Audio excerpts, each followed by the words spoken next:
I don't know what to call them. They're not natives. Most of these tribes have no history in the area other than coming down from Canada a few hundred years ago. If they're not from India, then they're not Indians. In order to avoid repetition, see my prior posts regarding the Sage Wall and Montana megaliths, where I fleshed out some ideas about the history of the Montana tribes. According to Machiavelli, it is better to defeat the enemy by hunger than with steel. In such victory fortune counts more than virtue. Whoever does not make provisions necessary to live, is overcome without steel.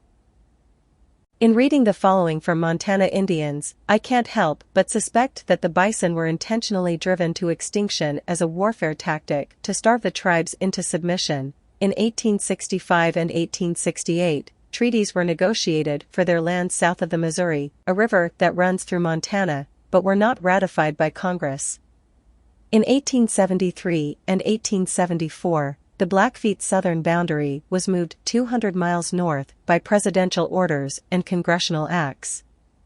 The land to the south was open to settlement.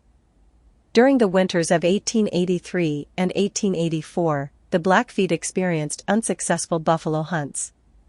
After the disappearance of the buffalo, the Blackfeet faced starvation and were forced to accept reservation living and dependence upon rationing for survival.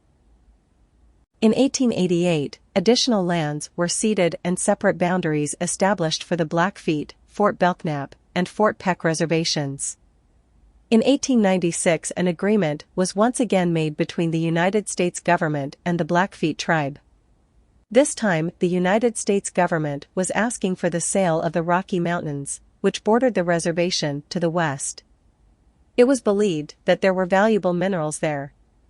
A commission was sent out to negotiate, and heated disagreements ensued with tribal members over how much land and money this agreement would involve. The end result was a cession of land that now makes up Glacier National Park and the Lewis and Clark National Forest.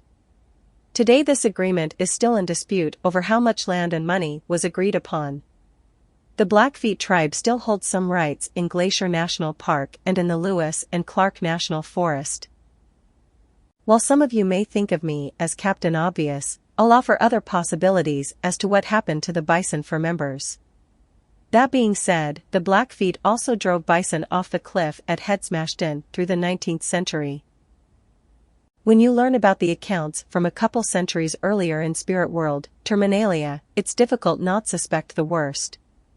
Is it possible to investigate a subject without an emotional attachment to what you'll find? My goal is to train those of you who read my work to get into that mindset.